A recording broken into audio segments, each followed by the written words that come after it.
भीष्म जी का स्वर्ग प्रयाण हुआ।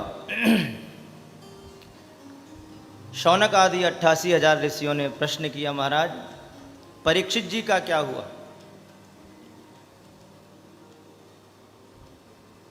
सूत जी कहते हैं कि हे ऋषियों, परीक्षित जी ने जन्म लिया, ब्राह्मणों ने जात कर्म संस्कार किया और परीक्षित जी के भविष्य का कथन किया। पार्थ प्रजाविता साक्षात् इक्ष्वाकुरिव मानवः ब्रह्मण्यः सत्यसन्धश्च रामो दाशरथिर्यथा।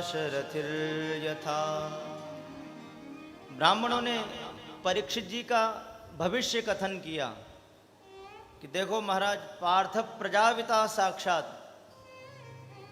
ये अर्जुन की समान प्रजा का रक्षण करने वाला होगा, राम जी के समान ब्राह्मण भक्त होगा, शिवी के समान दाता होगा, अर्जुन के समान धनुर्धर होगा, रंति देव के समान परम उदार होगा।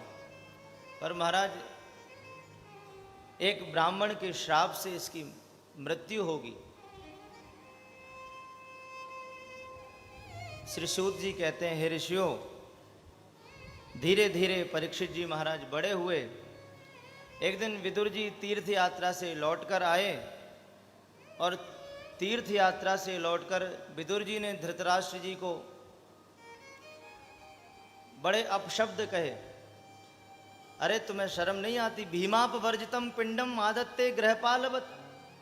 जिस भीम को, जिस अर्जुन को तुम मारना चाहते थे, आज उन्हीं के दिए हुए टुकड़ों पे तुम पल रहे हो। विदुर जी का उपदेश सुन के धृतराष्ट्र गंधारी सब वन गमन करने को गए। भगवान श्री कृष्ण ने भी इस धराधाम को छोड़कर अपने धाम को प्रयाण किया। पांडवों ने भी परीक्षित जी को राज्य सौंपकर स्वर्गारोहण किया। परीक्षित ने अपने राज्य का सुचारू रूप से पालन किया। एक दिन परीक्षित जी अपने राज्य में भ्रमण कर रहे थे तो उन्हें वहां विचित्र एक दृश्य दिखा। परीक्षित जी ने देखा कि एक कोई काला काला पुरुष गाय और बैल को प्रताड़ित कर रहा है। एक बैल है जिसके 3 चरण नहीं है, केवल एक चरण पर खड़ा है। परीक्षित जी ने उस काले पुरुष को पकड़ लिया और उससे पूछा, तुम कौन हो? उसने कहा, महाराज मैं कलयुग हूं और अयम ही युग धर्मोयम वर्तते कस्य दूषणम। महाराज, अब इस समय मेरा समय है, मैं आपके राज्य में ही रहना चाहता हूं। परीक्षित जी ने कहा कि हमारे राज्य में तुम्हारे लिए कोई स्थान नहीं है। ऐसे दुर्गुणी व्यक्ति को हमारे राज्य में कोई स्थान नहीं। कलयुग ने कहा, प्रभु भले ही मैं दुर्गुण की खान हूं, मुझ में बहुत सारे अवगुण हैं, पर एक सद्गुण बहुत विशेष है।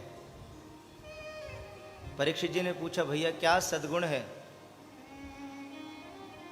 कलयुग कहता है, प्रभु कृते अध्यायते विष्णु त्रेतायाम यजतो मखैः द्वापरे परिचर्यायाम।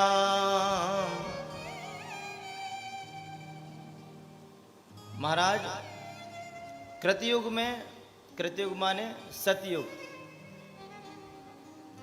सतयुग में जो फल यज्ञ करने से, भगवान का ध्यान करने से अन्य अन्य युगों में जो फल प्राप्त होता था, वो संपूर्ण फल केवल कलयुग में भगवान नाम का कीर्तन करने से प्राप्त हो जाता है।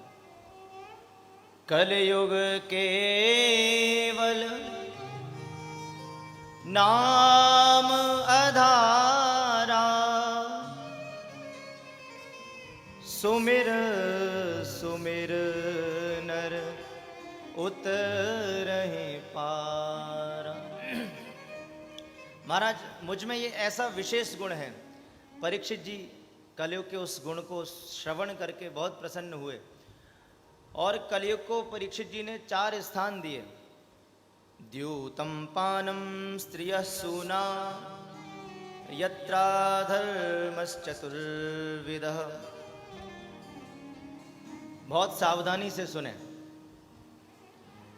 पहला स्थान दिया द्यूतम। परीक्षित जी कहते हैं, हे कलयुग, जहां जुआ खेला जाए, जहां द्यूत क्रीड़ा हो, वहां जाकर तुम निवास करो। द्यूतम। दूसरा स्थान बताया पानम। जहां मदिरा का पान होता हो, उस स्थान पर तुम जाकर निवास करो। तीसरा स्थान बताया स्त्रिया। जहां व्यभिचारी स्त्री रहती हो, वहां जाकर तुम निवास करो। और चौथा स्थान बताया सूना। जहां अत्यधिक हिंसा होती हो, वहां तुम्हारा निवास हो। कलयुग ने हाथ जोड़ के कहा, महाराज, मेरा परिवार बहुत बड़ा है और आपने केवल छोटा सा घर मुझे दे दिया है, 4 कमरों का घर दिया है, एक स्थान और महाराज दे दो। परीक्षित जी ने प्रसन्न होकर कलयुग को एक और स्थान दिया। पुनश्च याचमानाय जात रूप मदात प्रभु। परीक्षित जी ने कहा, कलयुग, जा आज से तेरा स्वर्ण में भी निवास हो। अब देखिए, यहां एक चिंतनीय विषय है। भगवान गीता में कहते हैं, धातुनाम अस्मि कांचनम। धातुओं में मैं सोना हूं, और इधर कलयुग भी सोने में निवास करता है। या तो भगवान रह सकते हैं या फिर कलयुग रह सकता है। जहां राम तह काम नहीं, जहां काम नहीं राम। दोनों एक स्थान पर एक समय में नहीं रह सकते। तो संतों ने इसका समाधान बताया है। देखो भैया, जो ईमानदारी से कमाया हुआ स्वर्ण है, धन है, उसमें भगवान का वास होता है।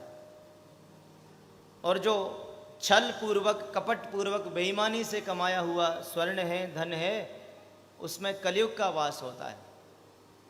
वैसे तो इस संसार में सारी वस्तुएं सदोष हैं, कोई वस्तु ऐसी नहीं जिसमें दोष ना हो। गुण चेतन जड़ चेतन गुण दोषमय, विश्व कीन करता। वस्त्र पहनो तो वस्त्र में दोष, भोजन करो तो भोजन में दोष, हर स्थान पर दोष ही दोष है। उस दोष का निवारण करने के लिए गोस्वामी तुलसीदास जी ने एक बहुत सुंदर पंक्ति लिखी है। तुम ही निवेदित भोजन करही, तुम ही निवेदित भोजन करही, तुम ही निवेदित भोजन करही, तुम ही निवेदित भोजन करही। प्रभु प्रसाद सब भूषण धरही, प्रभु प्रसाद पट भूषण धरही। तुलसीदास जी कहते हैं, भैया, संपूर्ण विश्व सदोष है, हर वस्तु दोषमय है, पर जो वस्तु भगवान को अर्पित कर दी जाती है, भगवान को समर्पित कर दी जाती है, उस वस्तु का दोष समाप्त हो जाता है। प्रभु प्रसाद पटभूषण धरहि। तो जो अधर्म से कमाया हुआ स्वर्ण है उसमें कलयुग का वास है, और जो धर्म पूर्वक, परिश्रम पूर्वक, उद्यम पूर्वक कमाया हुआ स्वर्ण है उसमें प्रभु का वास है। इन 5 स्थानों में कलयुग का वास होता है। द्यूतम, पानम, स्त्रिया, सूना और स्वर्ण। 5 स्थानों में 5 दोष अवश्य होते हैं। जहां देखो जुआ खेला जाएगा वहां अनृतम, माने झूठ तो वहां होगा ही होगा, बिना झूठ के तो जुआ हो ही नहीं सकता है। जुआ में अनृतम, जहां मदिरापान होगा, तत्र मदम। जा बैठी।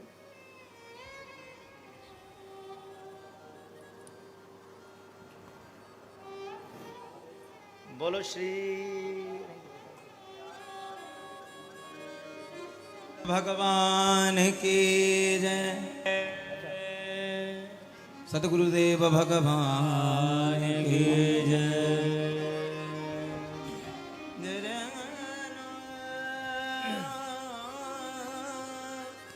जय हो।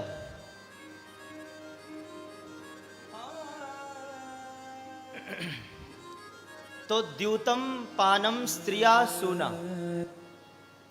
जहां पान होगा वहां मद अवश्य आएगा। पहले व्यक्ति भले ही अभिमानी ना हो, पर मदिरा पान करने के बाद वो अभिमानी हो जाता है, उसमें मद आ जाता है। तीसरा स्थान है स्त्रिया,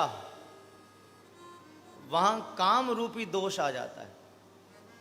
चौथा स्थान सूना, वहां रजोगुण आता है। और 5वां स्थान है स्वर्ण, वहां वैर आ जाता है। जो अधिक धनवान व्यक्ति होते हैं उसके वैरी अनायासी हो जाते हैं, सहज रूप से बन जाते हैं। तो ये 5 स्थानों में कलयुग का वास होता है। द्यूतम, पानम, स्त्रिया, सूना, यत्रा धर्माश्चतुर्विधम्। कलयुग को 5 स्थान दिए। कलयुग परीक्षित जी के राज्य में रहने लगा। एक दिन परीक्षित जी धनुष बाण लेकर जंगल में शिकार खेलने के लिए गए। तृषा से, प्यास से व्याकुल होकर शमीक ऋषि के आश्रम में पहुंचे। वहां खूब ऋषि को पुकारा, पर वो तो समाधि लगाकर बैठे थे। परीक्षित जी ने सोचा कि मृषा समाधि आरोहत, ये ऋषि झूठी समाधि लगाकर बैठे हैं। तो परीक्षित जी ने क्रोध में आकर एक मरा हुआ सर्प उन शमीक ऋषि के गले में डाल दिया। आश्रम के कुछ ऋषि कुमारों ने जाकर शमीक ऋषि के जो पुत्र हैं श्रृंगी, उनको सूचना दी। और उस श्रृंगी ऋषि ने क्रोध में आकर कौशिकी नदी में जाकर अपने हाथ में जल लेकर परीक्षित जी को श्राप दिया। इति लंघित मर्यादम तक्षकः सप्तमे हनि दंक्षति स्म कुलांगारम चोदितो मे ततद्रुहम्। श्रृंगी ऋषि ने श्राप दिया कि इस कुलांगार राजा को मैं श्राप देता हूं कि आज के 7वें दिन इस राजा को, परीक्षित को, तक्षक नाम का नाग डस लेगा और इसकी मृत्यु हो जाएगी। और श्रृंगी ऋषि दौड़े दौड़े अपने पिताजी के पास आए। पिताजी को सारी घटना से अवगत कराया। शमीक ऋषि ने अपने एक शिष्य को भेजा। परीक्षित जी महाराज को अपनी मृत्यु का समाचार प्राप्त हुआ और परीक्षित जी ने उसी क्षण अपने समस्त राजपाट का त्याग कर दिया और श्री गंगा मैया के तट पर आ गए। जैसे ही सभी ऋषि मुनियों को परीक्षित जी के श्राप का पता लगा तो महाराज बड़े बड़े ऋषि महर्षि परीक्षित जी के कल्याण के लिए गंगा के तट पर पधारे।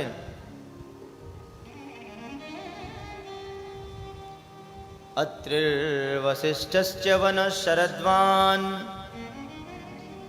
अरिष्टनेमिर्भृगुरङ्गिराश्च पराशरो गादिसुतोऽथ राम उतथ्य इंद्रप्रमदेद्मबाहु। बड़े बड़े ऋषि महर्षि अत्रि वशिष्ठ च्यवन शरद्वान अरिष्टनेमि भृगु अंगिरा पराशर गादी सुत राम सब ऋषि महर्षि पधारे। उन सब संतों को देखकर परीक्षित जी को बड़ी प्रसन्नता हुई। परीक्षित जी कहते हैं कि देखो मैं कितना सौभाग्यशाली हूं, जिन संतों के स्मरण मात्र से ही सद्यः शुद्ध्यन्ति वैग्रह, जिन संतों का एक बार कोई स्मरण कर ले तो वो प्राणी पवित्र हो जाता है, शुद्ध हो जाता है, उसका हृदय निर्मल हो जाता है। और फिर किम पुनर्दर्शन स्पर्श पाद शौचासनादि भी, फिर उनके दर्शन स्पर्श और उनके श्रवणामृत सुनने को मिल जाए तो फिर बात ही क्या। परीक्षित जी महाराज ने सभी संतों को वंदन किया और सबसे एक ही प्रश्न किया, अथ प्रक्षामि संसिद्धिम योगिनां परमं गुरुं पुरुषस्येह यत्कार्यं म्रियमाणस्य सर्वथा। सबसे हाथ जोड़कर एक ही प्रश्न किया, महाराज जो म्रियमाण जीव है, जो म्रियमाण प्राणी है, माने जिसकी मृत्यु अत्यंत निकट है, उसको क्या करना चाहिए। सब ऋषियों ने, सब संतों ने अलग अलग समाधान बताए। उसी क्षण उस सभा में श्री सुखदेव जी महाराज प्रकट हो गए। बोलो सुखदेव जी महाराज की जय। तत्राभवद् भगवान् व्यासपुत्रो अलक्षलिंगो निजलावतुष्टो व्रतश्च बालैरवधूतवेशः। सुखदेव जी महाराज को प्रणाम किया परीक्षित जी ने, और सुखदेव जी से भी वही प्रश्न किया, पुरुषस्येह यत्कार्यं म्रियमाणस्य सर्वथा। महाराज जो म्रियमाण प्राणी है, जिसकी मृत्यु निकट है, उसको क्या करना चाहिए। परीक्षित जी के प्रश्न को सुनकर सुखदेव जी अत्यंत प्रसन्न हुए और द्वितीय स्कंद से श्री सुखदेव जी महाराज ने बोलना आरंभ किया। श्री शुक उवाच, सुखदेव जी कहते हैं, हे राजन, वरीयाने शते प्रश्न क्रतो लोकहितं नृप आत्मवित्सम्मतः पुंसाम् श्रोतव्यादिषु यः परः। सुखदेव जी कहते हैं, हे राजन, तव प्रश्न वरीयान, तुम्हारा प्रश्न अत्यंत श्रेष्ठ है। सुखदेव जी महाराज के मुख से प्रथम अक्षर वा निकला। वा अक्षर ब्रह्म का बीज मंत्र है। माने सुखदेव जी ये कहना चाहते हैं कि मेरे हृदय में ब्रह्म ही ब्रह्म है। मैं यदि बोलूंगा भी तो ब्रह्म से ही मैं आरंभ करूंगा। भैया जिसके हृदय में जो भरा हुआ होगा वही व्यक्ति बोलता है। जो आप भोजन करके आओगे आपको डकार भी उसी की आएगी। ब्रह्म अक्षर का, ब्रह्म का बीज मंत्र है व। तो सुखदेव जी महाराज के मुख से भी व अक्षर प्रथम बार उद्धृत हुआ।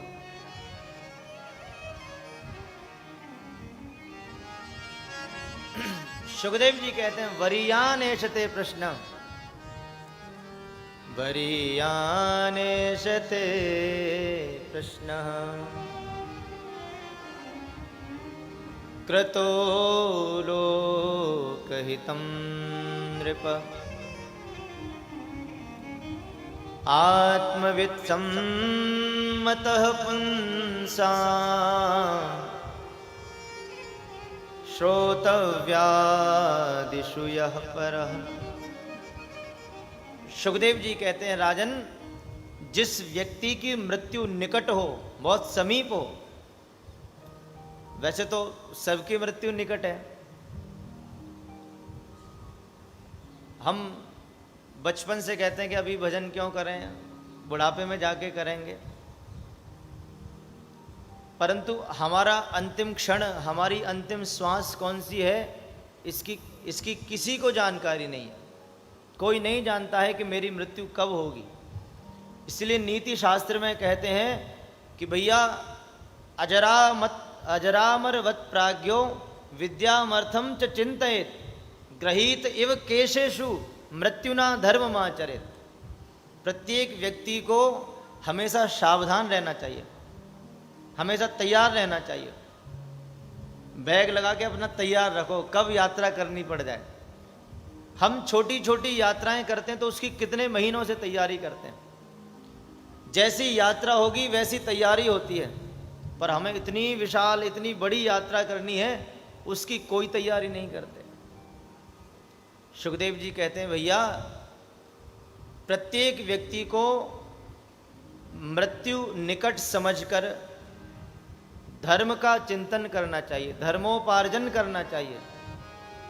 क्योंकि संसार में हम जो कुछ उपार्जित करते हैं, जो कुछ कमाते हैं, वो सब यहीं रह जाता है। केवल हमारे साथ हमारा किया हुआ धर्म ही जाता है। कोई व्यक्ति सोचे कि मैं तो बहुत धनवान हूं, मेरे पास बहुत धन है, पर भैया धनानि भूमौ पशवश्च गोष्ठे, वो धन इसी धरती पर रह जाता है। कोई सोचे कि मेरे पास बहुत पशु हैं, तो पशवश्च गोष्ठे, गायें अपनी गौशाला में ही रह जाएंगी। कोई कहे मेरे पास सुंदर स्त्री है, तो नारी ग्रहे, शमशान तक भी छोड़ने नहीं जाता है कोई।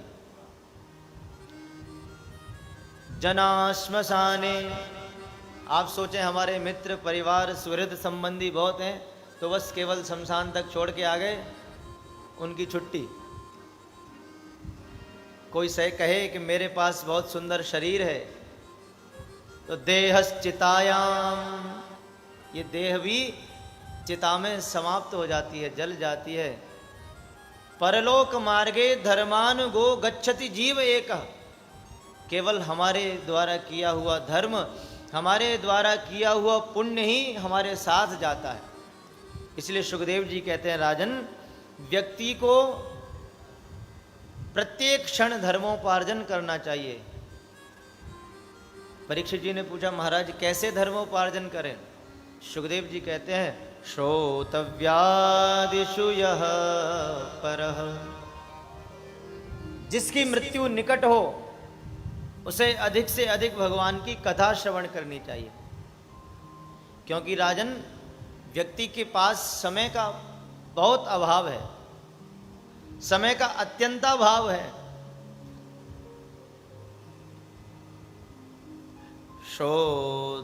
श्रोतव्यादीनि राजेन्द्र नृणां सन्ति सहस्रशः। प्रत्येक व्यक्ति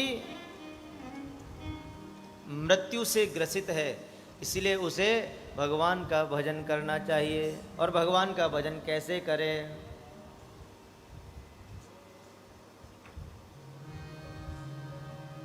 कृष्ण गोविंद माधव मुरारी कहूँ।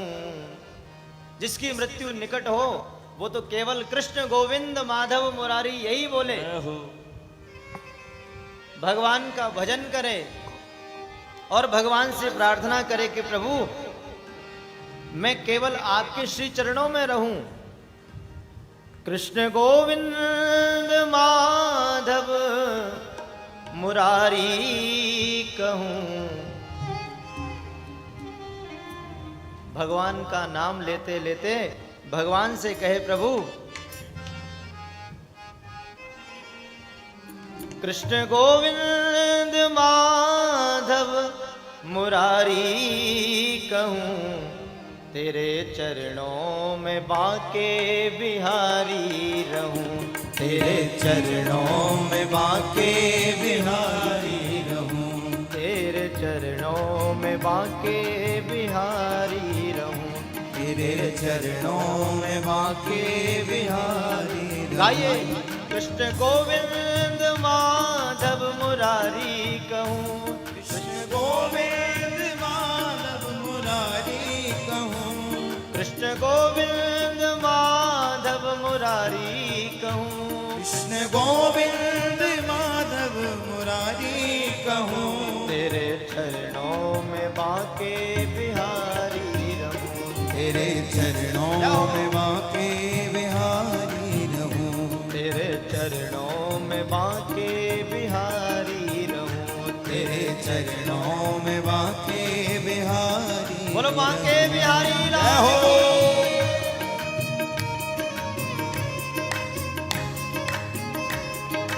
जय हो।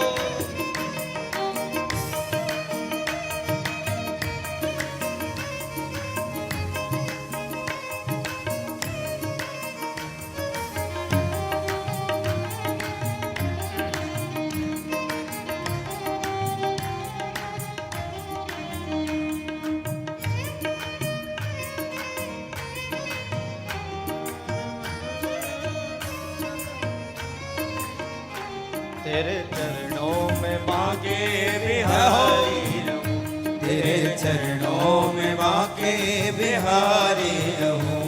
अपने मन को मैं मंदिर बनाया करूं। अपने मन को मैं मंदिर बनाया करूं। अपने मन को मैं मंदिर बनाया करूं। अपने मन को मैं मंदिर बनाया करूं। ध्यान चरणों में तेरे लगाया करूं।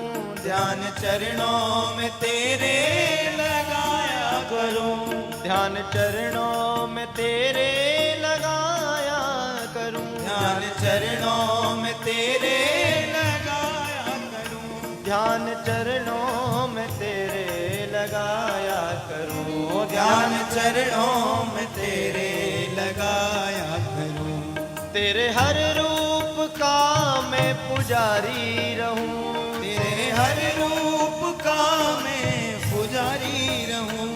तेरे हर रूप का मैं पुजारी रहूं। तेरे हर रूप का मैं पुजारी रहूं। तेरे चरणों में ओ तेरे चरणों में, तेरे चरणों में बाके बिहारी रहूं। ओ तेरे चरणों में बाके बिहारी रहूं। तेरे चरणों में बाके बिहारी रहूं। तेरे चरणों में बाके बिहारी रहूं। श्री राधे।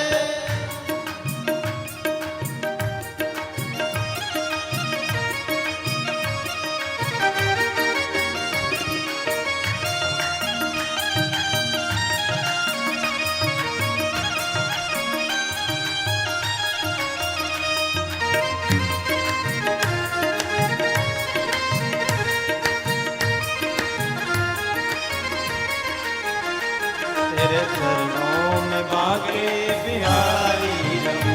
तेरे चरणों में बाके बिहारी रहूं। तेरी झांकी में झांकी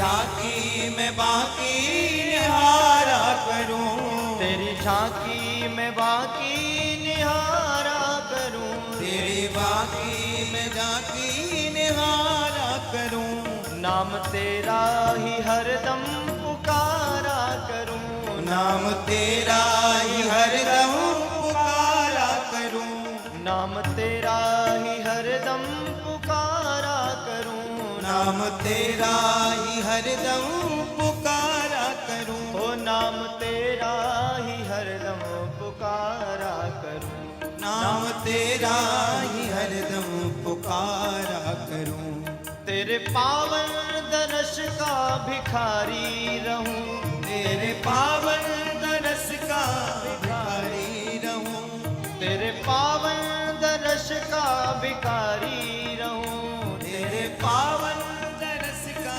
भिखारी रहूं, ओ तेरे चरणों में, तेरे चरणों में, तेरे चरणों में बांके बिहारी रहूं, ओ तेरे चरणों में बांके बिहारी रहूं, तेरे चरणों में बांके बिहारी रहूं, तेरे चरणों में बांके बिहारी रहूं, कृष्ण गोविंद माधव मुरारी कहूँ, कृष्ण गोविंद माधव मुरारी कहूं, कृष्ण गोविंद माधव मुरारी कहूँ, कृष्ण गोविंद माधव मुरारी कहूं, तेरे चरणों में, तेरे चरणों में, तेरे चरणों में बांके बिहारी रहूं, तेरे चरणों में बांके बिहारी रहूं, तेरे चरणों में बांके बिहारी रहूं, तेरे चरणों में बांके बिहारी। श्री राधे।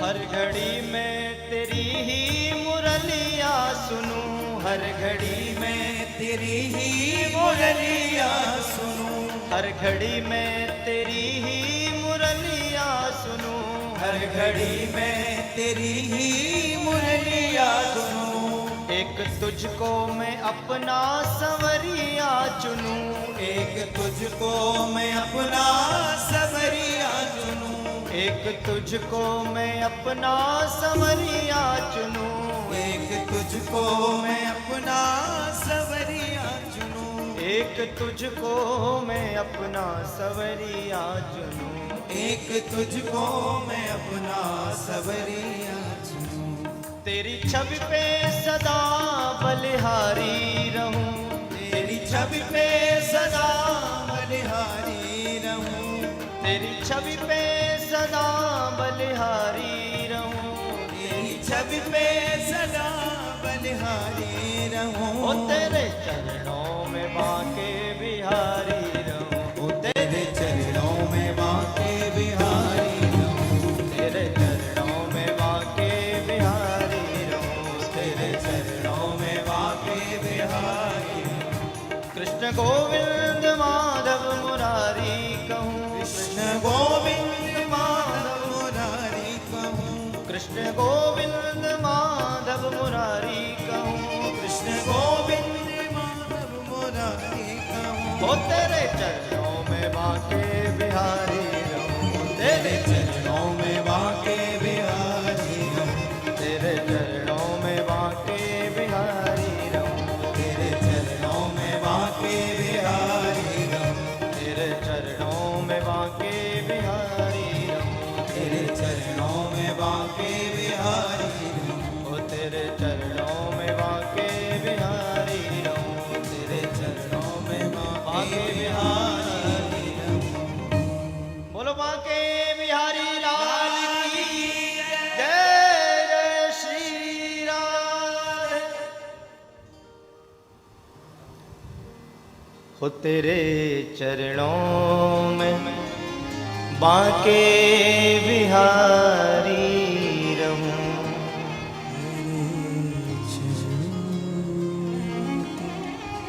बांके बिहारी रहूं।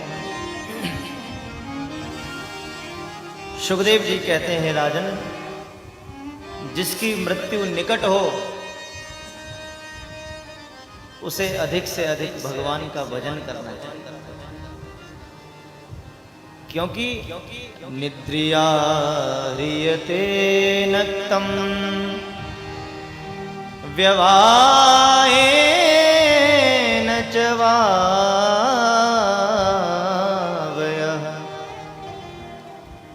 दिवाचार्थे हया राजन्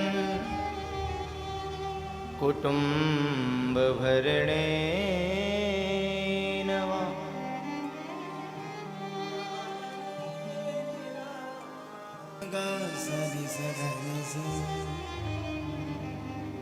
व्यक्ति की आयु अल्प है,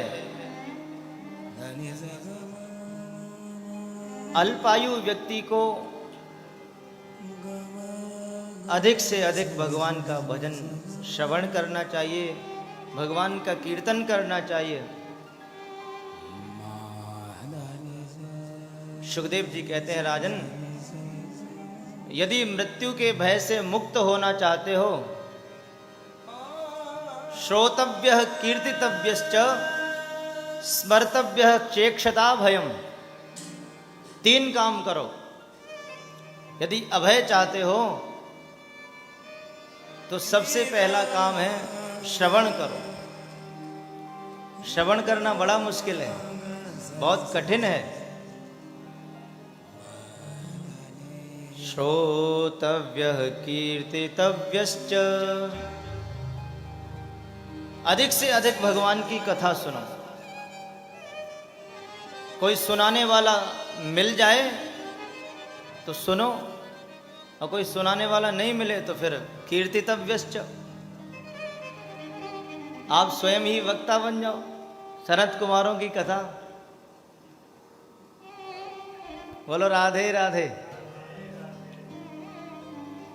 श्रोतव्य कीर्तितव्यश्च, और न सुनने वाला मिले न सुनाने वाला मिले तो सुखदेव जी कहते हैं भैया फिर स्मर्तव्य चेक्षता भयम, फिर एकांत में बैठकर, एकांत में शांत होकर भगवान का स्मरण करो, भगवान की लीलाओं का चिंतन करो। तस्मात् भारत सर्वात्मा भगवानीश्वरो हरिः। इसलिए हे भारत, हे परीक्षित, भगवान की कथा अधिक से अधिक सुनो।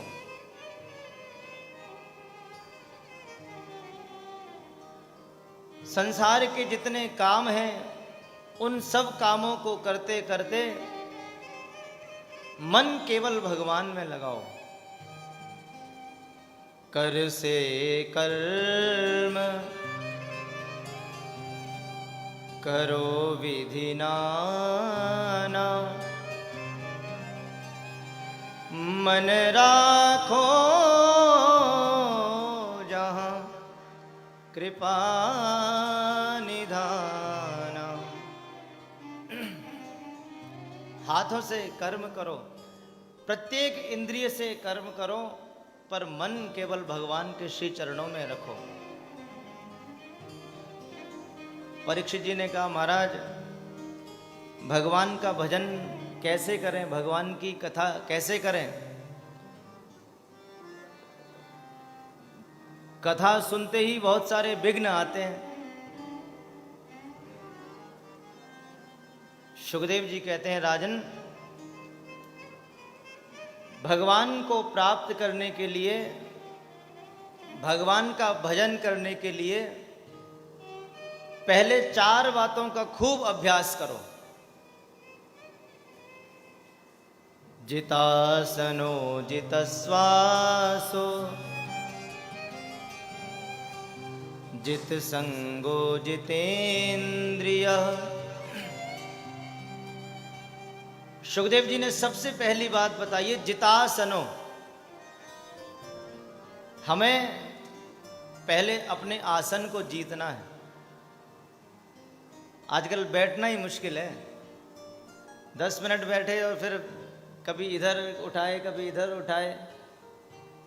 सुखदेव जी कहते हैं भैया पहले स्थिर सुखम आसनम, जिस पर बैठकर आप एकदम स्थिर हो जाएं, आपको आपके शरीर का भान नहीं रहे, उस आसन पर बैठ जाओ। आसन सिद्ध करने से पहले पतंजलि योग सूत्र में जो अष्टांग योग है उसमें आसन तीसरे नंबर पे है। हम लोग अपने आसन को सिद्ध इसीलिए नहीं कर पाते हैं कि जो आसन सिद्ध करने से पूर्व की जो 2 सीढ़ियां हैं उनको छोड़ देते हैं। पतंजलि अष्टांग योग में यम नियम आसन प्राणायाम प्रत्याहार धारणा ध्यान समाधि, आसन का नंबर तीसरा। पहले हमें यम का पालन करना, फिर नियम का पालन करना। यम भी 5 हैं। सुखदेव जी कहते हैं भैया पहले 5 यमों का पालन करो। 5 यम है अहिंसा, सत्य, अस्तेय, ब्रह्मचर्य और अपरिग्रह। अब आप आसन पे बैठे, आसन पे बैठने में मन इसीलिए नहीं लगता है क्योंकि हमारा मन तो संसार में भटका हुआ है। जब हम अहिंसा का पालन करेंगे, जब हम सत्य का पालन करेंगे, जब हम अस्तेय, अस्तेय माने चोरी न करना, ब्रह्मचर्य का पालन करेंगे, और 5वीं बात है अपरिग्रह, बस कैसे भी लूट खसूट करके अपना घर भरना। जब तक इन 5 वस्तुओं को नहीं छोड़ेंगे तब तक हम अपना आसन सिद्ध नहीं कर पाएंगे।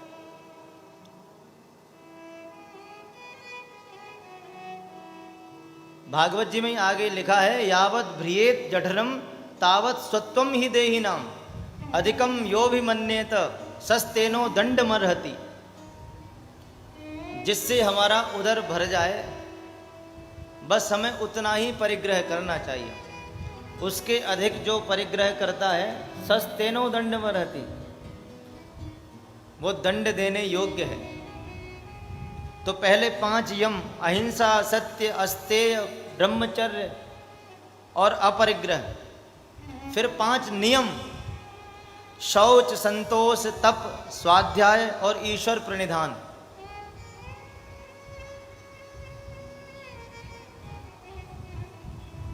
साफ रहना और पवित्र रहना, इसमें दोनों में अंतर है। पतंजलि योग सूत्र में महर्षि पतंजलि ने कहा है भैया पहले नियम का पालन करो, शुद्धता पवित्रता का पालन करना है।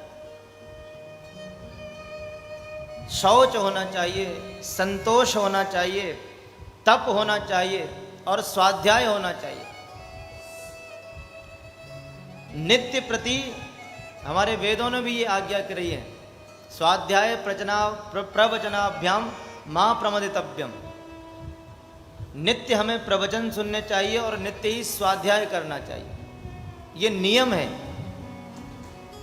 और 5वीं बात है ईश्वर प्रणिधान, सब कुछ भगवान को ही माने, सभी आश्रयों का त्याग कर दे, ठाकुर जी का अनन्य भक्त बन जाए। अन्याश्रयाणाम त्याग अनन्यता। जब हम इतनी सीढ़ियों को पार करेंगे तब जाके हमारा आसन सिद्ध हो सकता है, तब जाके हम अपने आसन को स्थिर बना सकते हैं। जितासनो जितश्वासो जित संगो जितेन्द्रियः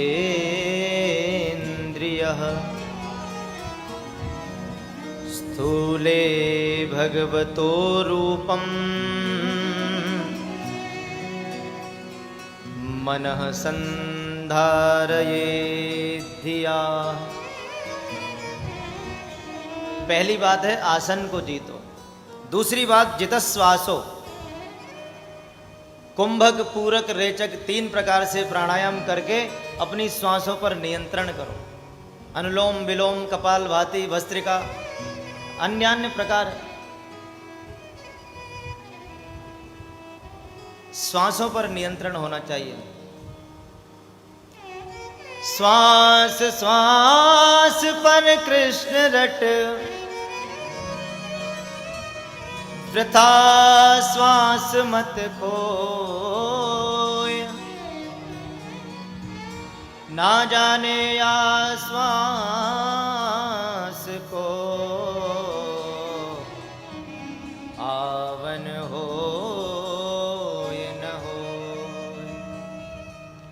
श्वासों पर नियंत्रण करना है।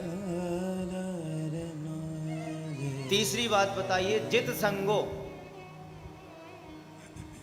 हमारा संग उत्तम होना चाहिए। लोकोक्ति भी है, संसार में कहावत है, जैसा करोगे संग वैसा लगेगा रंग अथवा वैसा चढ़ेगा रंग। तो हमारा संग अत्यंत उत्तम होना चाहिए। और सुखदेव जी चौथी बात बताते हैं, भैया जितेंद्रिय,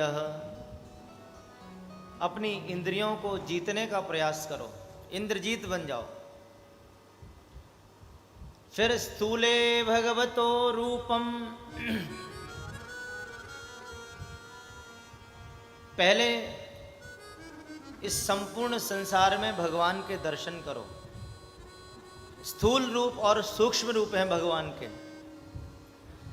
भगवान की मूर्ति में ही हम केवल भगवान को न देखें, संतों में, ब्राह्मणों में, गौ माता में, गंगा माता में, यमुना माता में, गायत्री माता में, प्रत्येक प्राणी में हम भगवान के दर्शन करें। स्थूले भगवतो रूपम मनः संधार्यते धियः। सुखदेव जी कहते हैं, राजन इस संसार में जो कुछ भी है वो सब भगवान का रूप है।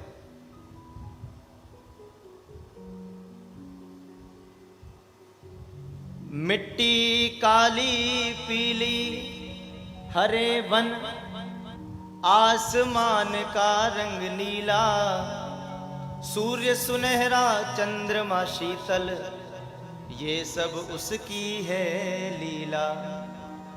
सबके भीतर स्वयं छिप गया, सृजनहार सृष्टि का है, जिसको हम परमात्मा कहते, ये सब खेल उसी का है। ये सब खेल उसी का है। तो हमें संसार में जो सुंदर वस्तु दिखाई दे उसे भगवान की कृति समझना चाहिए। ईश्वर के द्वारा जो निर्मित है उसे कृति कहते हैं, और भगवान के द्वारा जो निर्मित है वो प्रकृति होती है। पुष्प में, फल में, फूल में, वृक्ष में, प्रत्येक स्थान पर हमें भगवत कृपा के दर्शन होने चाहिए। गोस्वामी तुलसीदास जी महाराज कहते हैं नारद जी के प्रसंग में,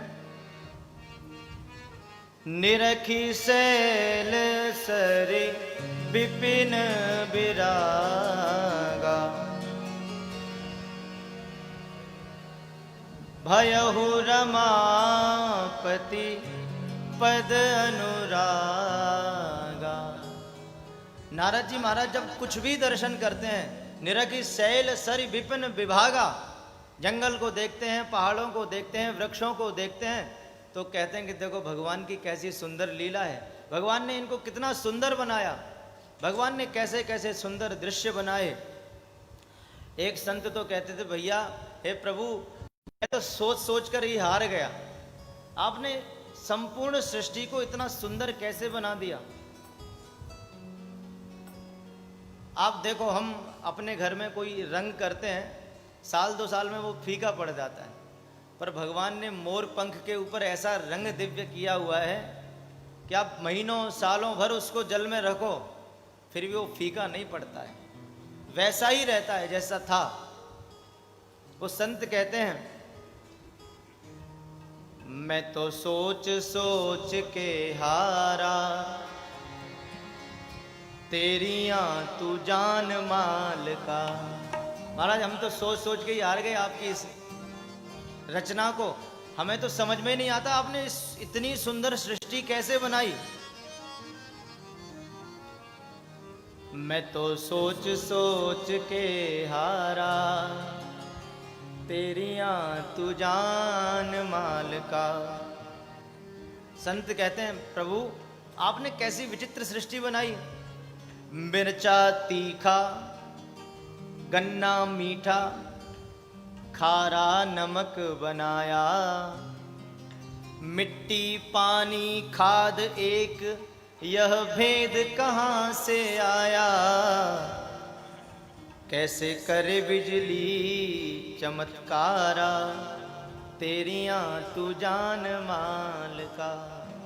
महाराज वही खाद, वही मिट्टी, वही जल हम गन्ने के पौधे में लगाते हैं, और वही खाद, वही मिट्टी, वही जल मिर्च के पौधे में, पर एक का स्वाद तीखा होता है, एक का स्वाद मीठा होता है। प्रभु आपने ऐसी विचित्र सृष्टि कैसे बनाई। सुखदेव जी कहते हैं, राजन प्रत्येक स्थान पर स्थूले भगवतो रूपम मनः संधारये धिया।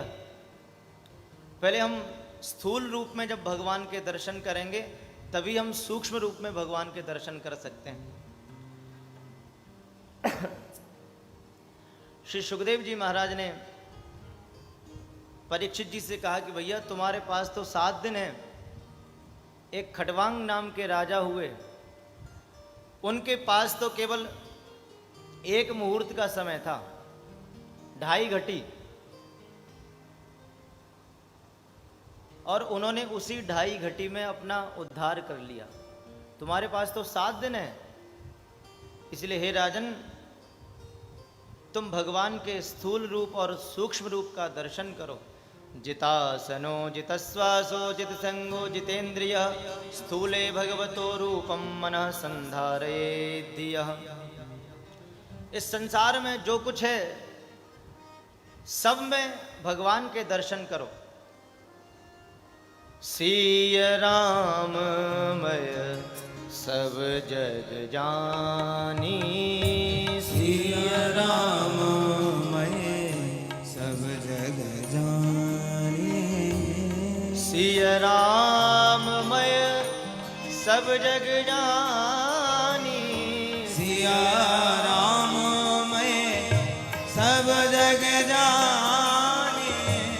करहु प्रणाम जोर जोग पानी, करहु प्रणाम जोर जोग पानी। करहु प्रणाम जोर जोग पानी। करहु प्रणाम जोर जोग पानी।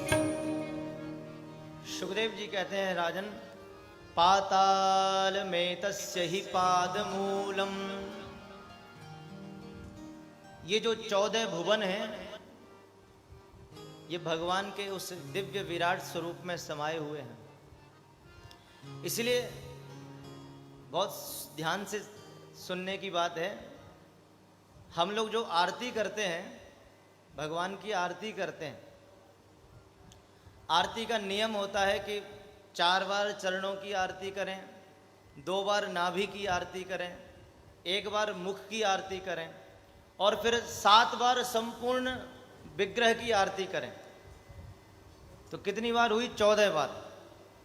माने हम ये भाव करते हैं कि प्रभु ये संपूर्ण ये 14 भुवन आपके ही विराट स्वरूप में विराजमान हैं, और हम ये आज आरती करके केवल आपकी इस प्रतिमा की आरती नहीं कर रहे हैं, हम तो आपके उस विराट स्वरूप की उस 14 भुवनों की आरती कर रहे हैं। पाताल में तस्य ही पाद मूलम। विराट पुरुष की जो तलवे हैं वो पाताल लोक है। भगवान विराट की जो एड़ियां हैं वो रसातल है, घुटने सुतल हैं। भगवान विराट की जो जंघाएं हैं वो वितल और सुतल हैं। पेड़ू भूतल है। भगवान का जो हृदय है वो स्वर्गलोक है। भगवान का जो ललाट है वो तपोलोक है। भगवान विराट के शरीर में जितने देवता विराजमान हैं वो भगवान की भुजाएं हैं।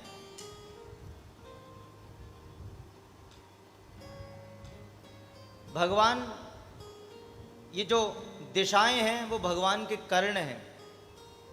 सूर्य चंद्र भगवान के नेत्र हैं और भगवान की जो मुस्कान है वो भगवान की माया है। हासो करोन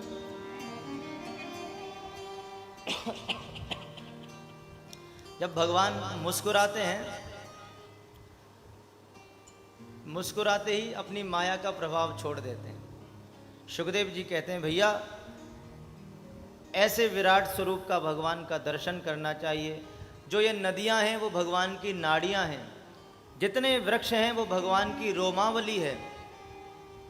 पहले भगवान के स्थूल रूप का दर्शन करना चाहिए, फिर भगवान के सूक्ष्म रूप का दर्शन करना चाहिए। अलग अलग कामनाओं से अलग अलग देवताओं की उपासना भी श्री सुखदेव जी ने राजा परीक्षित को बताई।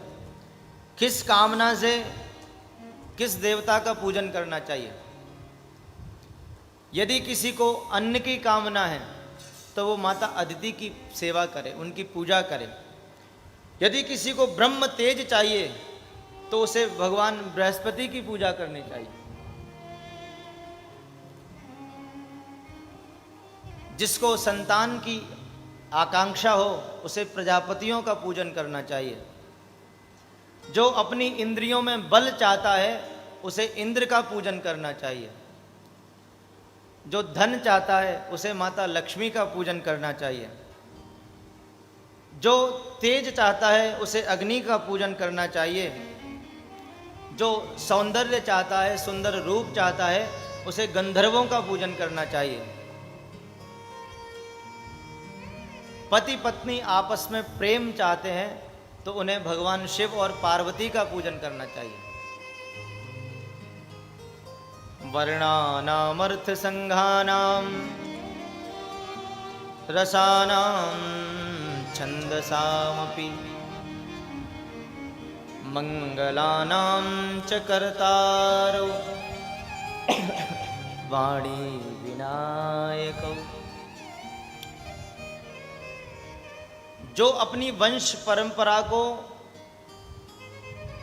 उत्तम चाहता है, उसकी वंश परंपरा क्रम से चलती रहे, उसे अपने पितरों का पूजन करना चाहिए, पितृश्वरों का पूजन करना चाहिए। और अंत में सुखदेव जी कहते हैं भैया जिसे बहुत सारी कामनाएं हो अथवा जिसे कोई कामना नहीं हो उसे हमारे बांके बिहारी का पूजन करना चाहिए।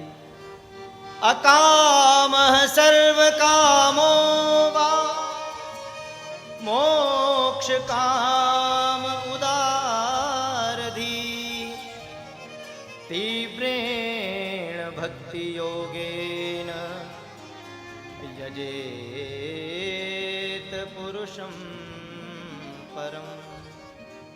जिसको बहुत सारी कामनाएं हो और अथवा जिसको कोई कामना नहीं हो उसे भगवान नारायण का पूजन करना चाहिए। सुखदेव जी कहते हैं राजन, जो व्यक्ति मानव शरीर प्राप्त करके भगवान का भजन नहीं करता है, ऐसे जीव को देखकर 4 पशु बहुत प्रसन्न होते हैं। स्वविड्वराहोष्ट्रखरैः संस्तुतः पुरुषः पशुः। ऐसा पुरुष 4 पशुओं के लिए बड़ा स्तुत्य होता है, वंदनीय होता है। वो 4 पशु उसको देख के बहुत प्रसन्न होते हैं कि भले ही ये मानव शरीर प्राप्त किया हुआ है पर इसके आचार विचार, इसकी चाल ढाल, इसकी रहनी बहनी सब हमारी तरह ही है। कौन कौन से? सबसे पहला प्रशंसक है स्विटबरा होस्ट खरई। स्वान, ग्राम सिंह। हमारे संस्कृत में श्वान को ग्राम सिंह कहते हैं। वैसे ग्राम सिंह एक अपशब्द हुआ, दुरुक्ति हुई। दुरुक्ति कहते हैं गाली को, पर संस्कृत की गाली भी इतनी मधुर है, आप किसी को भी ग्राम सिंह कह दो बड़ा खुश हो जाएगा कि देखो इन्होंने मुझे गांव का मुखिया अथवा गांव का सबसे श्रेष्ठ व्यक्ति बताया। गांव का शेर है पर उसका अर्थ कुछ दूसरा ही होगा। तो जो श्वान है वो बड़ा प्रसन्न होता है। वो कहता है कि देखो जैसे हम लड़ते झगड़ते रहते हैं छोटी छोटी बातों पे, ऐसे ही ये मानव शरीर प्राप्त करके लड़ते झगड़ते रहते हैं। इसमें और मुझ में कोई अंतर नहीं है। भले ही इसने मानव का शरीर धारण किया हुआ है पर इसका स्वभाव तो मेरे जैसा ही है। ये मानव शरीर प्राप्त करके भगवान का भजन नहीं करता है, इसलिए कुत्ता देख के बहुत प्रसन्न होता है कि हमारी बिरादरी का है, हमारे खानदान का है। स्विट बरा होस्ट खरई। दूसरा प्रशंसक है विट बरा, माने शूकर। जैसे हम लोग भक्ष्य अभक्ष्य का विचार किए बिना कुछ भी खा लेते हैं, बस स्वाद से मतलब है, वो शुद्धता पवित्रता से बना है अथवा नहीं उससे कोई तात्पर्य नहीं। ऐसे लोगों को देखकर शूकर बड़ा प्रसन्न होता है। स्विट बरा हो श्रखरई। तीसरा प्रशंसक है ऊंट, उष्ट्र। जब हम थोड़ा धन कमा लें, थोड़े हमारी प्रतिष्ठा बढ़ जाए, तो फिर तो महाराज ऐसा अकड़ के चलते हैं, गर्भेण तुंगशिर। ऐसे व्यक्ति को देखकर ऊंट बहुत प्रसन्न होता है। भैया भले ही ये मानव हो पर इसकी चाल ढाल, इसकी अकड़ तो मेरे जैसी ही है। और चौथा प्रशंसक है गधा, खर। स्विडबरा होष्ट्र खरई। संस्तुतः पुरुषः पशु।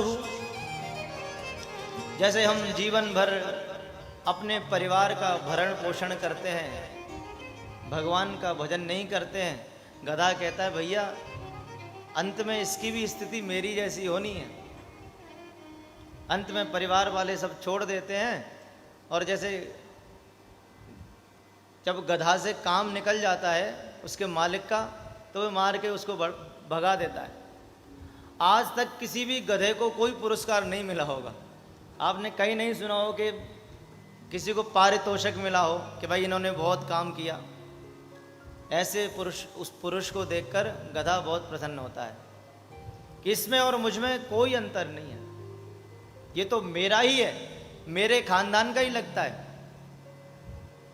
सुखदेव जी कहते भैया मानव शरीर प्राप्त करके हमें भगवान का भजन करना चाहिए। जिन हरि कथा सुनी नहीं काना, जिन हरि कथा सुनी नहीं काना, श्रवण रंध्र अहि भवन समाना। श्रवण रंध्र अहि भवन समाना। बिलेवतो रुक्रम विक्रमान्ये। सुखदेव जी कहते हैं भैया जिसने इन अपने कानों से भगवान की कथा नहीं सुनी तो श्रवण रंध्र अहि भवन समान, उसके जो कर्ण हैं वो मानो सांप के बिल के समान है। इसलिए मानव शरीर प्राप्त करके हमें भगवान की कथा अवश्य सुननी चाहिए। नयनन संत दर्श नहीं देखा,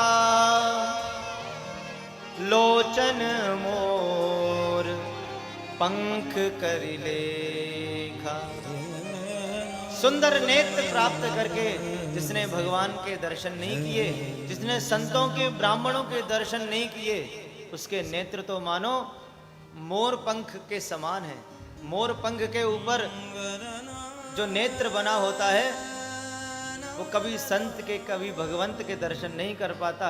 ऐसे ही ये सुंदर नेत्र प्राप्त करके जो जीव भगवान के दर्शन नहीं करता, संतों के दर्शन नहीं करता, वो तो मोर पंख के समान है।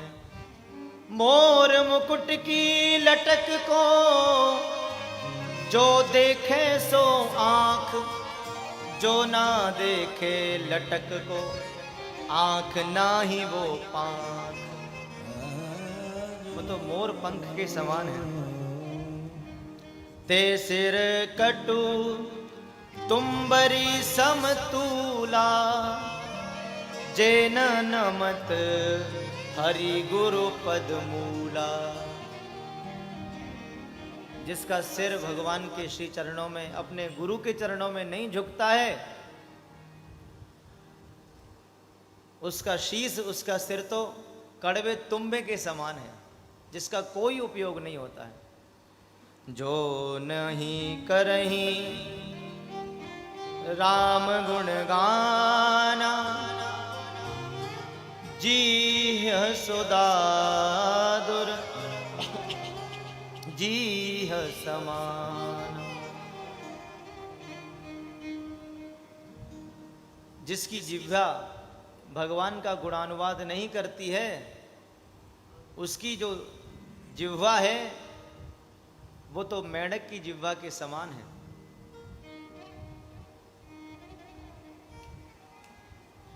सुखदेव जी ने बहुत सुंदर उपदेश श्री परीक्षित जी महाराज को दिया। परीक्षित जी ने एक प्रश्न किया, महाराज भगवान इस सृष्टि को कैसे बनाते हैं, इस सृष्टि का निर्माण कैसे करते हैं? बोलो राधे राधे। राधा राधा कृष्ण राधा राधा राधा कृष्ण राधा राधा कृष्ण राधा श्री राधा राधा श्री राधा राधा कृष्ण राधा राधा कृष्ण राधा श्री राधा राधा कृष्ण राधा राधा राधा कृष्ण राधा। जय राधा कृष्ण राधा, जय राधा कृष्ण राधा, जय राधा कृष्ण राधा, जय राधा कृष्ण राधा, राधा राधा कृष्ण जय हो राधा राधा कृष्ण राधा, राधा कृष्ण राधा, राधा राधा कृष्ण राधा। परम सौभाग्य है, हमारे प्रिय अनुज, हमारे मित्र भी हैं, अनुज भी हैं, श्री हरिदास शर्मा जी पधारे हैं, उनका बहुत स्वागत है। जय जय श्री राधे। सुखदेव जी महाराज से परीक्षित जी ने प्रश्न किया, प्रभु भगवान इस सृष्टि की रचना कैसे करते हैं? सुखदेव जी महाराज ने पहले भगवान का मंगलाचरण किया। यत् कीर्तनम यस्मरणम यदीक्षणम यद वंदनम यश्रवणम यदर्हणम लोकस्य सद्यो विधुनोति कल्मषम तस्मै सुभद्र श्रवसे नमो नमः।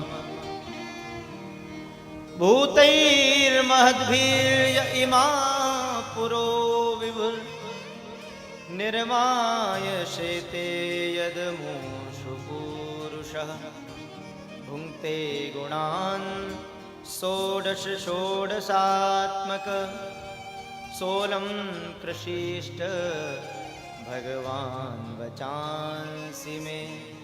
सुखदेव जी महाराज ने पहले प्रभु का वंदन किया और परीक्षित जी से कहते हैं कि हे राजन, एक बार यही प्रश्न श्री नारद जी महाराज ने अपने पिता ब्रह्मा से किया था। एक बार ब्रह्मा जी ध्यानावस्थित होकर बैठे थे तो नारद जी ने पूछा, प्रभु आप किसका ध्यान करते हो? क्या आपसे भी बड़ा कोई इस संसार में है? तब श्री ब्रह्मा जी ने कहा कि भैया, मैं तो एक निमित्त मात्र हूँ। इस संसार के नियामक, इस संसार के, इस सृष्टि के रचयिता, पालन करता और संहार करता तो भगवान श्री नारायण हैं। मैं उन्हीं का ध्यान करता हूँ। तो उस समय नारद जी महाराज ने सुखदेव जी से, श्री ब्रह्मा जी से प्रश्न किया कि प्रभु इस सृष्टि की उत्पत्ति कैसे होती है? तो ब्रह्मा जी ने कहा कि देखो, पहले इस पृथ्वी पर, इस संसार में कुछ नहीं था, केवल जल ही जल था। उस जल से भगवान नारायण प्रकट हुए। नार कहते हैं जल को। नार में अयन है जिनका, इसलिए उनको नारायण कहा जाता है। भगवान नारायण के मन में आया, एको हम बहुश्याम प्रजाएम। सृष्टि की जब उत्पत्ति का विचार श्री ठाकुर जी के मन में आया तो उनके नाभि से कमल उत्पन्न हुआ। कमल के ऊपर श्री ब्रह्मा जी की उत्पत्ति हुई। ब्रह्मा जी ने चारों ओर देखा तो केवल जल ही जल। ब्रह्मा जी विचार करने लगे, कस्तुम कोहम कुत आयात, कामे जननी को में तात। मैं कौन हूं, कहां से आया हूं, मेरा पिता कौन है, मेरी माता कौन है?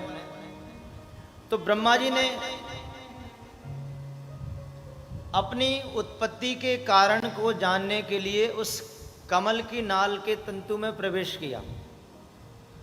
100 वर्ष तक ब्रह्मा जी घूमते रहे, पर ब्रह्मा जी को कोई दिखाई नहीं दिया। ब्रह्मा जी पुनः उस कमल के ऊपर आए तो ब्रह्मा जी को 2 अक्षर सुनाई दिए, स्पर्शेषु यत् षोडशमेकविंशम् निष्किंचनानां नृपयद्धनं विदुः। कादयो मावसाना स्पर्शा। हमारे संस्कृत व्याकरण में का से लेकर मां पर्यंत जितने अक्षर हैं उनकी स्पर्श संज्ञा है। 25 अक्षर आते हैं। तो ब्रह्मा जी को 2 अक्षर सुनाई दिए, स्पर्शेषु यत् षोडश एकविंशम। जो स्पर्श अक्षर हैं उनका 16वां अक्षर और 21वां अक्षर। 16वां अक्षर होता है त और 21वां अक्षर होता है प। माने ब्रह्मा जी को यह आदेश हुआ, भैया तुम तपस्या करो, तब तुम्हें तुम्हारी उत्पत्ति का कारण पता चलेगा। ब्रह्मा जी ने तपस्या की। भगवान नारायण प्रकट हुए। भगवान नारायण ने ब्रह्मा जी को सृष्टि के लिए आदेश दिया। ब्रह्मा जी ने हाथ जोड़े, महाराज मैं सृष्टि नहीं करूंगा, क्योंकि जो व्यक्ति जो वस्तु बनाता है उस वस्तु के प्रति उसकी आसक्ति बहुत हो जाती है। मैंने सृष्टि करी और मैं उसमें आसक्त हो गया, और फिर यदि सृष्टि का संहार हुआ तो मुझे दुख बहुत होगा। तो भगवान नारायण ने श्री ब्रह्मा जी को चतुश्लोकी भागवत का उपदेश दिया। हे ब्रह्मा जी, आप इस उपदेश को धारण करके रखो, तुम्हें इस संसार से मोह नहीं होगा। अहमेवासमेवाग्रे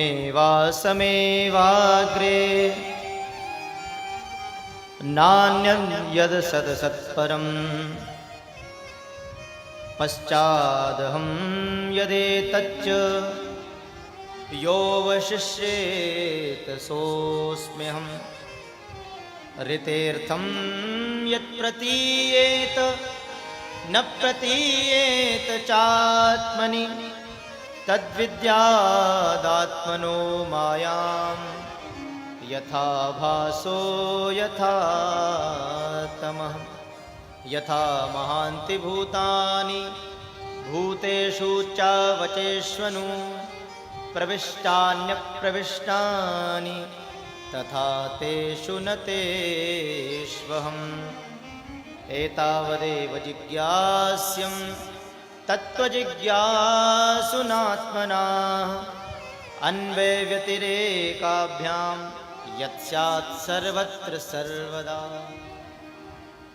मुख्य रूप से यही भागवत है। इन्हीं 4 श्लोकों का व्यास जी महाराज ने विस्तार किया। व्यास कहते ही विस्तार करने वाले को है, जो विस्तार करे वही व्यास। भागवत की 2 शैली होती है, एक व्यास शैली, एक समाज शैली। तो जो विस्तृत करके एक एक विषय को खूब विस्तार करके कही जाए वो व्यास शैली हो गई, और जो संक्षिप्त में छोटी छोटी कथाएं, सूत्रात्मक जो कथा कहें, वो समाज शैली हो गई। तो श्री ब्रह्मा जी को भगवान नारायण ने चतुश्लोकी भागवत का उपदेश दिया। श्री ब्रह्मा जी ने इस सृष्टि की उत्पत्ति की।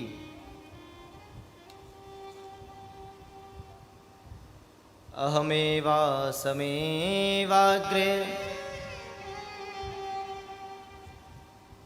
उपदेश सुनकर ब्रह्मा जी ने सृष्टि की उत्पत्ति की। सबसे पहले महत तत्व की उत्पत्ति हुई। महत तत्व से त्रिविध अहंकार की उत्पत्ति हुई, सत्व रज तम। पृथ्वी जल तेज वायु आकाश, इन 5 तत्वों की उत्पत्ति हुई। इसको वेद की भाषा में अत्यतिष्ठत दशांगुल न्याय कहते हैं। हम मंत्र बोलते हैं ना, पुरुष ए वेद गुम, माने इस संपूर्ण पृथ्वी पर सबसे बड़ा है आकाश। आकाश से 10 गुना बड़ा है आकाश, सबसे बड़ा।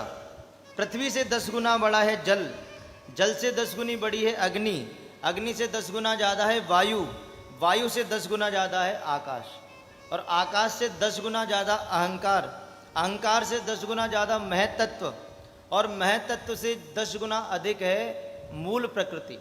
इस प्रकार इस सृष्टि की रचना हुई। 5 तन्मात्राओं की रचना हुई, शब्द स्पर्श रूप रस गंध। 5 ज्ञानेंद्रिय, 5 कर्मेंद्रिय, और उन ज्ञानेंद्रिय और कर्मेंद्रियों के अलग अलग देवताओं की उत्पत्ति हुई। हमारी इंद्रियों में जो भी शक्ति होती है, जो भी बल होता है, उन इंद्रियों के देवताओं के कारण होता है। माने जिस इंद्रिय से उसके देवता रूठ जाते हैं, वही इंद्रिय बेकार हो जाती है। जैसे श्रोत्र इंद्रिय के देवता हैं दिशा। अब कोई बहरा हो गया, किसी को सुनाई कम देता है, तो समझ लेना चाहिए कि जो श्रोत्र इंद्रिय के जो देवता हैं वो इनसे रूठ गए। उनका विषय है शब्द। त्वक इंद्रिय के देवता हैं वायु, उनका विषय है स्पर्श। चक्षु इंद्रिय के देवता हैं भगवान सूर्य, उनका विषय है रूप। जो रसनेन्द्रिय है, जो जिह्वा है, उसके देवता हैं वरुण, उसका विषय है रस। और जो घ्राणेन्द्रिय है, उसके देवता हैं अश्विनी कुमार, उनका विषय है गंध। ऐसे ही अलग अलग सभी इंद्रियों के देवताओं की उत्पत्ति हुई। 5 ज्ञानेंद्रियां हैं, 5 कर्मेंद्रियां,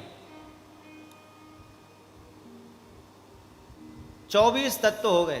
5 ज्ञानेंद्रिय, 5 कर्मेंद्रिय, 5 तन्मात्राएं, 5 महाभूत और मन, बुद्धि, चित्त, अहंकार, 24 तत्व हुए। 25वें तत्व ने, प्राण रूपी तत्व ने शरीर में जब प्रवेश किया तो ये शरीर चेतन अवस्था को प्राप्त हुआ। इस प्रकार से इस सृष्टि की उत्पत्ति बताई। पुराणों के लक्षण बताए। सुखदेव जी कहते हैं, राजन, यही सृष्टि विषयक प्रश्न एक बार श्री विदुर जी महाराज ने मैत्रेय जी से किया था। हमारे पुराणों में कथा के अंदर एक अवान्तर कथा चलती है। जैसे एक कथा कोई सुना रहा है, फिर उसके बीच में एक कथा, फिर उसके बीच में एक कथा, कथाओं के अंदर कथा चलती है। ये पुराणों के लक्षण होते हैं। तो सुखदेव जी महाराज ने जब कहा कि यही प्रश्न जो सृष्टि विषयक प्रश्न है एक बार विदुर जी महाराज ने मैत्रेय जी से किया था, तो परीक्षित जी को बड़ा आश्चर्य हुआ। महाराज, विदुर जी की भेंट मैत्रेय जी से कब हुई? तो श्री सुखदेव जी महाराज महाभारत का प्रसंग सुनाते हैं। यदा मृधे कौरव सृंजयाना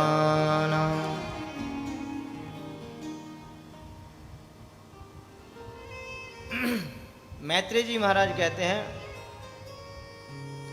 जब पांडव और कौरवों का युद्ध लगभग तय था, उस समय विदुर जी ने अपने भाई धृतराष्ट्र को समझाया, भैया युद्ध किसी समस्या का हल नहीं है। बड़ी बड़ी समस्याओं का समाधान केवल बातचीत है, वार्तालाप है, आपस के सामंजस्य बिठाना है। युद्ध किसी समस्या का अंतिम हल नहीं होता है। इसीलिए आप अपने पुत्र को समझाओ, और भगवान कृष्ण संधि के लिए आए हैं। केवल पांडवों को 5 गांव भी दे दोगे तब भी वो संतुष्ट हो जाएंगे, बड़े संतोषी हैं। ऐसा समझा रहे थे धृतराष्ट्र जी को। दुर्योधन ने सुन लिया। दुर्योधन को बड़ा क्रोध आया। दुर्योधन ने विदुर जी को खूब अपशब्द कहे कि हमारे टुकड़ों पे पलने वाला है और हमारे पिताजी को हमारे विरुद्ध भड़का रहा है। जब दुर्योधन के ऐसे डांटने पर धृतराष्ट्र ने कुछ नहीं कहा तो विदुर जी समझ गए कि अब हमारे यहाँ हमारा कोई सम्मान नहीं है। तो विदुर जी ने अपने जो राज चिन्ह थे उन सबको त्याग दिया और गंगा के तट पर पहुंचे। वहां उनकी भेंट उद्धव जी से हुई। उद्धव जी ने भगवान की कथाएं सुनाई और विदुर जी से कहा कि भगवान जब इस धराधाम को छोड़कर गए थे तो अपना अंतिम उपदेश मैत्रेय जी को देके गए थे।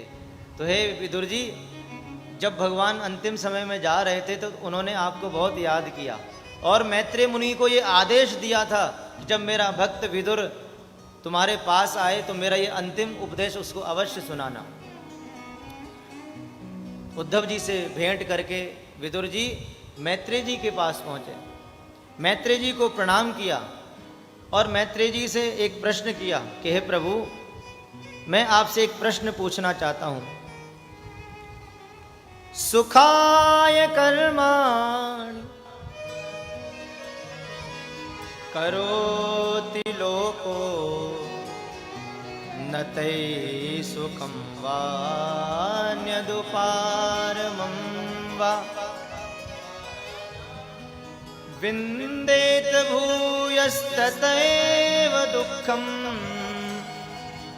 यदत्र युक्तं भगवान् वदेन्नः यदत्र युक्तं भगवान् वदेन्नः। बोलो राधे राधे।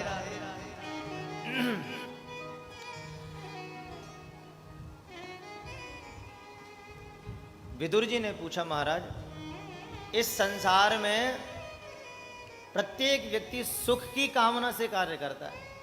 पर हमने देखा है कि जैसे जैसे वो सुख की चाहत रखता है, सुख के लिए कार्य करता है, सुख के लिए प्रयास करता है, वैसे वैसे दुख के दलदल में फंसता जाता है। इसका क्या कारण है? विंदेत भूयस्तत एव दुःखम यदत्र युक्तम भगवान वदेन्नः। मैत्रेय जी कहते हैं, हे विदुर, जो वस्तु जहां खोई हो उसे वहीं खोजा जाए तो वो प्राप्त हो सकती है।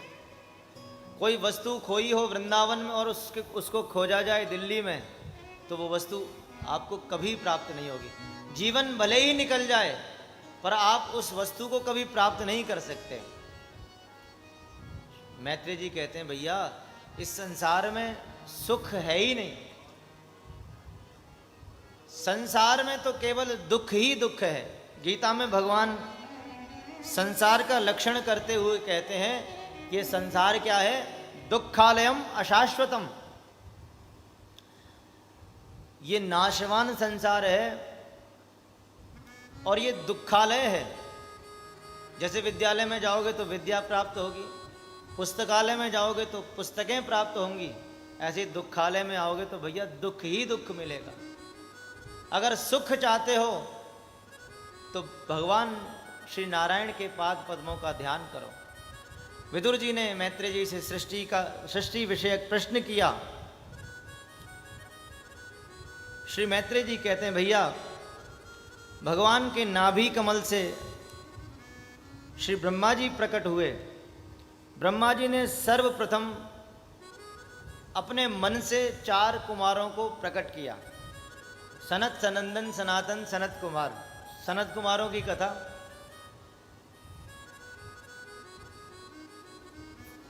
उनसे भी सृष्टि के लिए आग्रह किया। उन्होंने हाथ जोड़ लिए, महाराज हम इस सृष्टि के चक्कर में नहीं पड़ना चाहते। ब्रह्मा जी को थोड़ा क्रोध आया। ब्रह्मा जी की भ्रकुटी से भगवान रुद्र प्रकट हुए। बोलो शंकर भगवान की जय। भगवान भोलेनाथ भूत भावन है, उनसे कहा आप सृष्टि करो। अब तो महाराज भगवान भोलेनाथ ने बड़ी विचित्र सृष्टि की, विलक्षण सृष्टि। नाना प्रकार के भूत प्रेत पिशाच डाकिनी शाकिनी सब बनाए। को मुखहीन विपुल मुख काहू। किसी को मुख नहीं दिया और किसी को बहुत सारे मुख दे दिए। ऐसी भयंकर सृष्टि को देखा,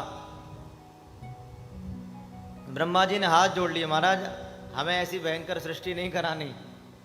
अलम प्रजा भी सृष्टा भी, हे महाराज आप इस सृष्टि का जो क्रम है उसको आप अलम इसको रोक दीजिए। फिर श्री ब्रह्मा जी ने मन से 10 ऋषियों को उत्पन्न किया। मरीचिरत्यरंगिरसौ पुलस्त्यः पुलः क्रतुः भृगुर्वसिष्ठ दक्षश्च दशमस्तत्र नारदः। ब्रह्मा जी ने अपने मन से मरीचि को उत्पन्न किया, नेत्र से अत्रि को उत्पन्न किया, मुख से अंगिरा को उत्पन्न किया, कर्ण से पुलस्त्य को उत्पन्न किया, नाभि से पुलह को उत्पन्न किया, कर से क्रतु को उत्पन्न किया, त्वचा से भृगु को उत्पन्न किया, प्राणों से वशिष्ठ जी को उत्पन्न किया, अंगूठे से दक्ष को उत्पन्न किया और अपने अंक से अपनी गोद से श्री नारद जी महाराज को उत्पन्न किया। ब्रह्मा जी ने 10 प्रकार की उत्पत्ति की। अपने हृदय से धर्म को उत्पन्न किया, अपने पृष्ठभाग से अधर्म को उत्पन्न किया, मुख से माता सरस्वती को उत्पन्न किया, अपनी छाया से महर्षि कर्दम को उत्पन्न किया, अपने बाम भाग से शतरूपा को उत्पन्न किया और दाएं भाग से मनु महाराज को उत्पन्न किया। मनु महाराज की हम संतान हैं, इसलिए हमको मानव कहा जाता है, हमें मनुष्य कहा जाता है। मनु महाराज ने इस सृष्टि को किया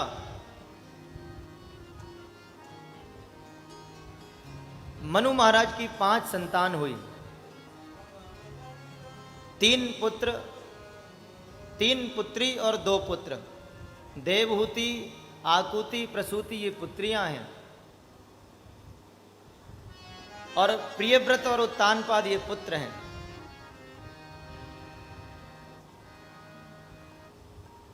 मनु महाराज ने अपनी जो मझली पुत्री है माता देवहूति, उनका विवाह कर्दम ऋषि के साथ किया। कर्दम ऋषि ने पहले तो विवाह के लिए मना किया, महाराज हमें विवाह नहीं करना। कर्दम जी कहते हैं भैया ये विवाह के चक्कर में नहीं पड़ना चाहिए। रहीम जी ने एक दोहा लिखा है, रहीमन ब्याह व्याधि है, रहो तो सको बचाए, पामन बेड़ी पड़त है, ढोल बजाए बजाए। माने आपको बंधन में बांध दिया ढोल बजाते बजाते। जब करदम जी को भगवान नारायण ने कहा कि भैया यदि तुम विवाह करोगे तो मैं तुम्हारे घर में पुत्र बन के आऊंगा, तब करदम जी ने माता देवहूति के साथ विवाह किया। माता देवहूति के साथ करदम जी का विवाह हुआ।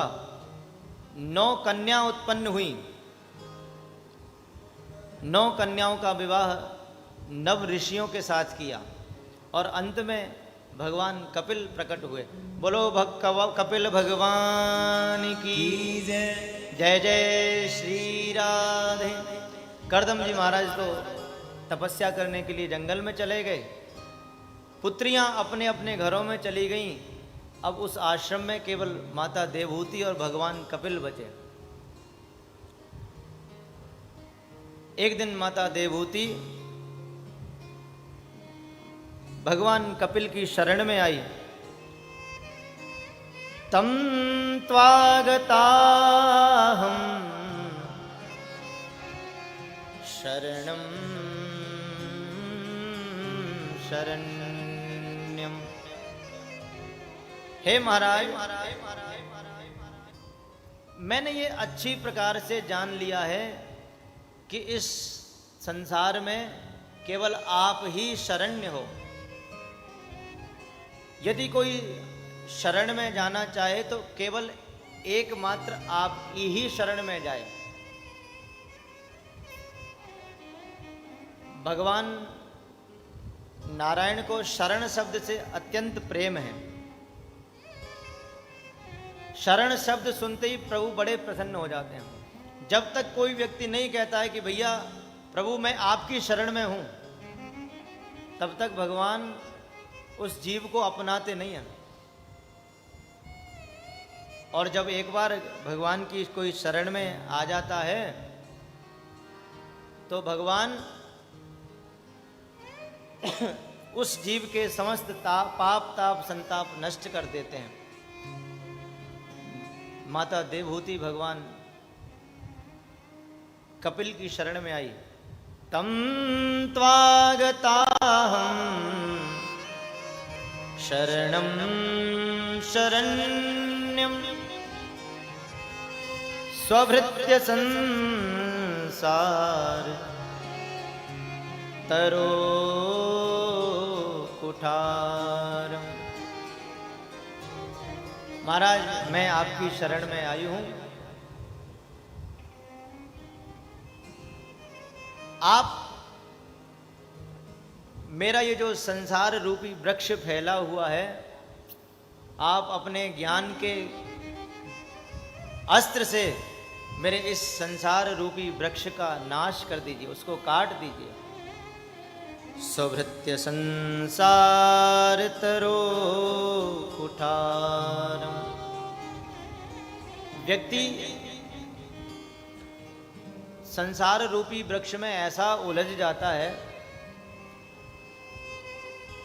कोई वृक्ष मानो उत्पन्न यहाँ वृंदावन में है और फिर उसकी शाखाएं इतनी दिव्य दिव्य इतनी दूर दूर फैल जाती हैं। कोई बेटा बम्बई में रहता है, कोई बेटा कलकत्ता में रहता है, बेटी चेन्नई में रहती है, पूरे संसार में उसका जो संसार रूपी वृक्ष है वो बढ़ता जाता है। भगवान ने इसका समाधान बताया, भैया ये जो संसार रूपी वृक्ष के जो छोटे छोटे धागे हैं ना, इन सबकी एक मोटी रस्सी बनाओ और भगवान के श्री चरणों में उसको लगा दो। जननी जनक बंधु सुतदारा, तन धन भवन सुहृद परिवारा, सबके ममता ताग बटोरी, मम पद मनहि बांध दृढ़ डोरी। जो संसार रूपी जो छोटे छोटे धागे हैं, उन सबको एकत्रित करके सबके ममता ताग बटोरी और मम पद मनहि बांध दृढ़ डोरी। हे प्रभु, मैं आपकी शरण में आई हूं। माता देवहूति ने भगवान कपिल से बहुत सुंदर सुंदर प्रश्न किए। माता देवहूति कहती हैं, प्रभु निर्विण्णाम नितरो भूमन् असद इंद्रिय तर्षणात् एन संभाव्यमानेन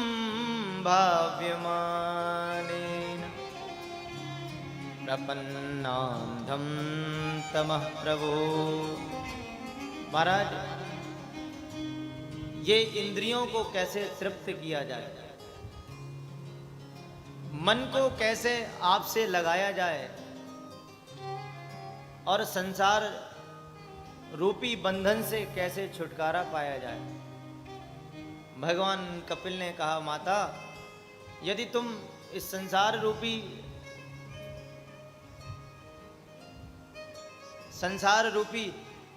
बंधन से छुटकारा पाना चाहती हो तो तुम संतों का संग करो।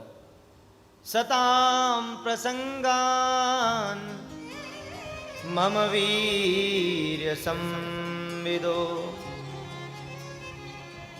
भवन्ति हृत्कर्ण रसायना कथा। माता देवहूति ने भगवान कपिल से पूछा, प्रभु संतों के क्या लक्षण हैं, हम किस संत की शरण में जाएं? क्योंकि आजकल तो गली गली में गुरु फिरें, हमसे दीक्षा लो, स्वर्ग जाओ चाहे नरक में हमें दक्षिणा दो। तो महाराज संतों के लक्षण बताओ संत कैसे होते हैं। तो भगवान कपिल माता देवहूति को संतों के लक्षण बता रहे हैं। हे माता, संतों के लक्षण हैं तितिक्षवः कारुणिकाः सुहृदः सर्वदेहिनाम् अजातशत्रुवः शान्ता साधवः साधुभूषणः। संतों का पहला लक्षण होता है कि वो तितिक्षु होते हैं, सहनशील होते हैं। जो सहनशील होता है वही संत है। तितिक्षवः कारुणिकाः,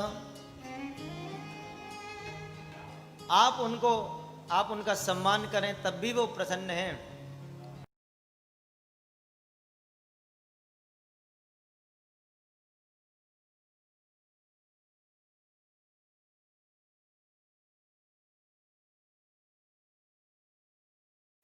हम लोग अपने आप में स्थित नहीं है। हमारी सुख और दुख की चाबी हमने दूसरों को पकड़ा रखी है। किसी ने थोड़ा सुख की ओर घुमाया तो हम प्रसन्न हो गए, और दुख की ओर उस चाबी को घुमा दिया तो हम दुखी हो गए। संतों का पहला लक्षण है तितिक्षवः कारुणिकाः सुहृदः सर्वदेहिनाम् अजातशत्रवः शान्ता साधवः साधुभूषणः। एक संत हुए माधवदास जी, वो नित्य प्रति भिक्षा लेने के लिए जाते थे। सबके घरों में जाएं, एक माता बस उनको देखते ही चिढ़ जाती थी। जैसे ही वो माधवदास जी आए और वो बस अपशब्द कहना आरंभ कर दे, न जाने कहाँ से आ जाते हैं, कुछ काम धंधा है नहीं है, भिक्षा मांगने आ गए, रोज कुछ न कुछ कहे। एक दिन वो माता अपने घर में घर को लीप रही थी, पोता लगा रही थी। संत आए, संत ने कहा भिक्षाम देही। जैसे ही संत ने भिक्षाम देही कहा तो महाराज उस बुढ़िया ने, उस माता ने, वो जो जिस वस्त्र से, जिस पोते से वो पोता लगा रही थी, चौका लगा रही थी, वही उठा के संत की ओर फेंका बड़ी जोर से और खूब अपशब्द कहे। संत बड़े प्रसन्न हुए, माता जी आज आपने कम से कम कुछ दिया तो सही।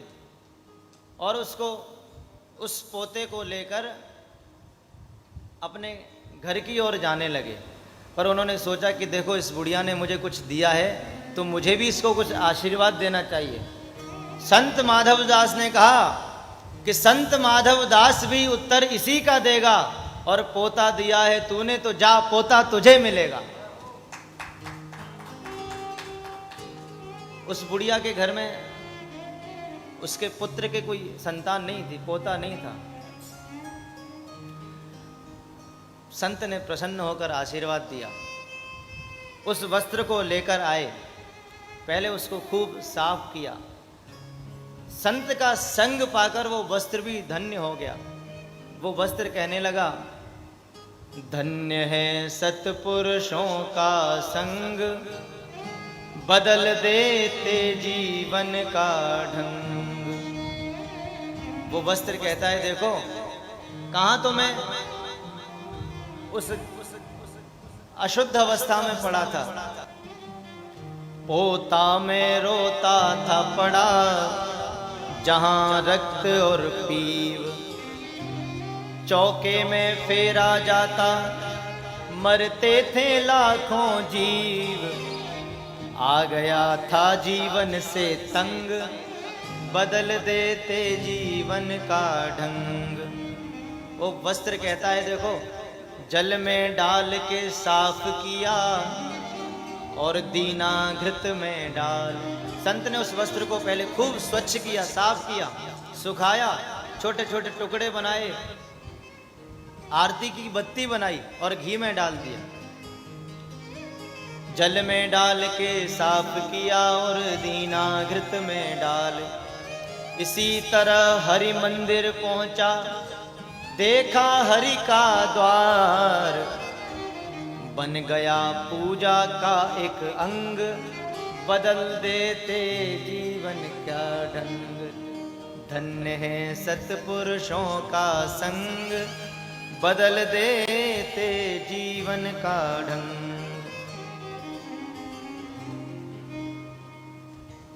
संत तितिक्षु होते हैं, जो सहनशील हो वही संत है। तितिक्षवः कारुणिकाः सुहृदः सर्वदेहिनां, अजातशत्रवः शान्ता साधवः साधुभूषणः। भगवान कपिल ने माता देवहूति को भगवान की पूजा के विषय में बताया। भगवान की किस प्रकार पूजा करनी चाहिए, भगवान की सेवा कैसे करनी चाहिए, तनुजा वित्तजा मानसी सेवा करनी चाहिए, भगवान के श्री चरणों का ध्यान करना चाहिए, और प्रत्येक प्राणी मात्र में भगवान के दर्शन करना चाहिए। अहम सर्वेषु भूतेषु संतमात्मानमीश्वरं, हित्वार्चा भजते मोढ्या, भस्मन्नेव जुहोति सः। माता देवहूति को भगवान कपिल ने बहुत सुंदर उपदेश दिया। और माता देवहूति मानो भगवान कपिल से यही कहती है, लागी तुम संग यारी मेरे बांके बिहारी। सभी लोग बड़े भाव से गाएंगे। श्री रमण बिहारी लाल की जय। ओ लागी तुम संग यारी मेरे बांके बिहारी। लागे तुम संग यारी मेरे बांके बिहारी। लागी तुम संग यारी मेरे बांके बिहारी। लागे तुम संग यारी मेरे बांके बिहारी। बांके बिहारी मेरे रमण बिहारी। बांके बिहारी मेरे रमण बिहारी। बांके बिहारी मेरे रमण बिहारी। बांके बिहारी मेरे रमण बिहारी। लागी तुम संग यारी मेरे बांके बिहारी। लागे तुम संग यारी मेरे बांके बिहारी। बांके बिहारी लाल की जय हो।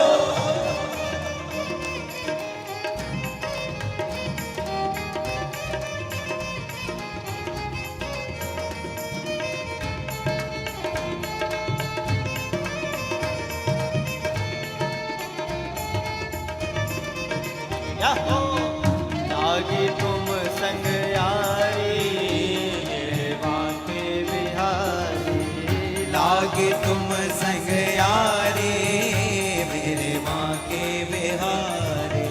कटी में पीताम्बर गले में माला। कटी में पीताम्बर गले में है माला। कटी में पीताम्बर गले में माला। कटी में पीताम्बर गले में माला। मुकुट को धारण किए हैं गोपाला। मुकुट को धारण किए हैं गोपाला। मुकुट को धारण किए हैं गोपाला। मुकुट को धारण किए हैं गोपाला। घुंघरारी लटकारी कारी। घुंघरारी लटकारी कारी ओ मेरे बांके बिहारी। घुंघरारी लटकारी कारी मेरे बांके बिहारी। लागी तुम संग यारी मेरे बांके बिहारी। ओ लागे तुम संग यारी मेरे बांके बिहारी। जय हो।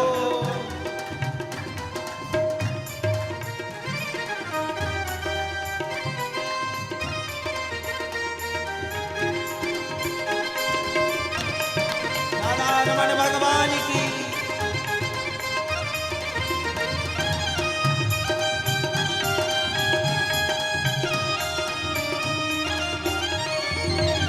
लागे तुम संग यारी मेरे बांके बिहारी। लागे तुम संग यारी मेरे बांके बिहारी। सांवरी सूरत के दर्शन तुम्हारे। सावरी सूरत के दर्शन तुम्हारे। सांवरी सूरत के दर्शन तुम्हारे। सावरी सूरत के दर्शन तुम्हारे। आपकी कृपा से भाग्य जागे हैं हमारे। आपकी कृपा से भाग्य जागे हैं हमारे। आपकी कृपा से भाग्य जागे हैं हमारे। आपकी कृपा से भाग्य जागे हैं हमारे। हम तेरे दर के भिखारी। हम तेरे दर के भिखारी। ओ मेरे बांके बिहारी। हम तेरे दर के भिखारी मेरे बांके बिहारी। ओ लागी तुम संग यारी मेरे बांके बिहारी। लागे तुम संग यारी मेरे बांके बिहारी। श्री राधे।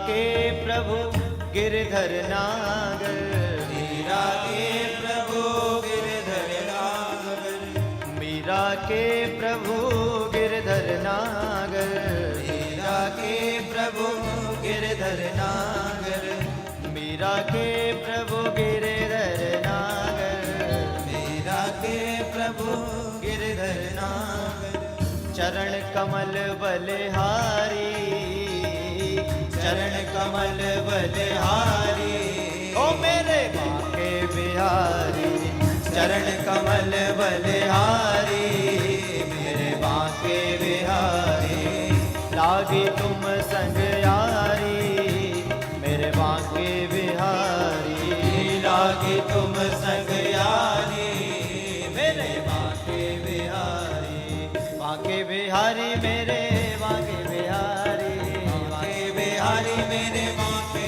बिहारी, बांके बिहारी मेरे रमण बिहारी, बांके बिहारी मेरे रमण बिहारी, लागी तुम संग यारी, बांके बिहारी, लागी तुम संग यारी, मेरे बांके बिहारी, लागी तुम संग यारी, मेरे बांके बिहारी, लागी तुम संग यारी, मेरे बांके बिहारी, मेरे बांके बिहारी, मेरे बांके बिहारी, मेरे बांके बिहारी, मेरे बांके बिहारी, बिहार। बोलो बांके बिहारी लाल की जय, श्री भागवत भगवान की जय, व्यास जी महाराज की जय, श्री वृंदावन धाम की आज के आनंद की जय जय श्री राम।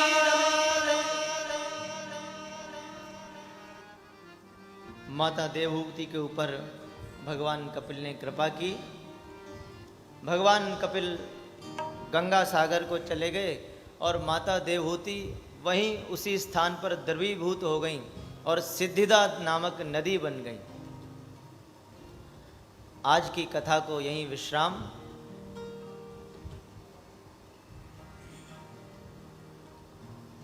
कल पुनः 3:30 बजे हम और आप सब इस कथा मंडप में पधारेंगे और अब श्री ठाकुर जी की आरती करेंगे। ज्वालामालिन्यै नमः। ओम चंद्रमा मनसो जात जगजोः सूर्यो अजायत श्रोत्रद्वयस्य प्राणस्य मुखादिग्निरज। आरती के जय नवनागर की, आरती के जय नवनागर की, आरती के नवनागर की। खंजन नैन बैन रस बांके, खंजन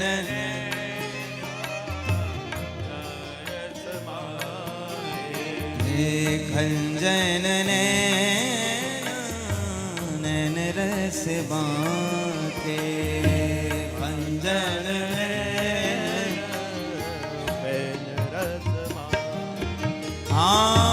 रूप सुधा सागर के हो,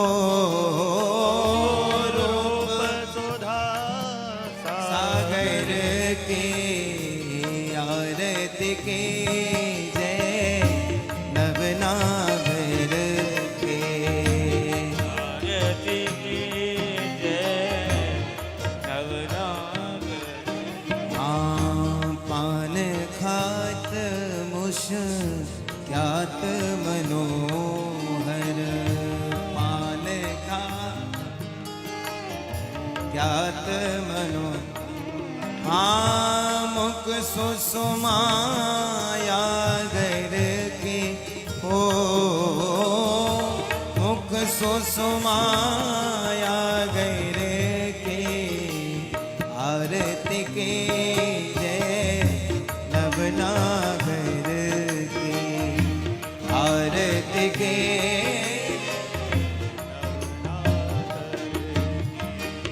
रसिक सखी दम पतियारती सो रसिक सखी दम नैन सैन उजागर के हो नैन सैन उजागर के आरती के जय नवनागर के आरती के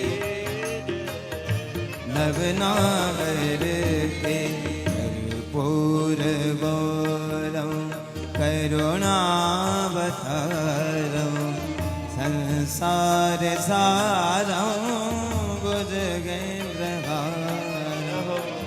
सदा वसन्तं हृदयारविन्दे भवं भवानी सहितं नमामि भवं भवानी सहितं नमामि भवं भवानी सहितं नमामि आरार्तिक्यां समर्पयामि आरार्तिक्यान्ते जलेन शीतलीकरणम् ॐ पात्रमध्ये स्थितं तोयं भ्रामितं केशवोपरि अङ्गनग्ने मनुष्याणां सर्वपापं विभोयति आरार्तिक्यान्ते जलेन शीतलीकरणम् मन्त्रश्वै देवाभिवन्दनं हरिः ओम् एकदन्ताय विद्महे वक्रतुण्डाय धीमहि तन्नो दन्ती प्रचोदयात् हरिः ओम् नन्दनन्दनाय विद्महे यशोदानन्दनाय धीमहि तन्नः श्रीकृष्णः प्रचोदयात्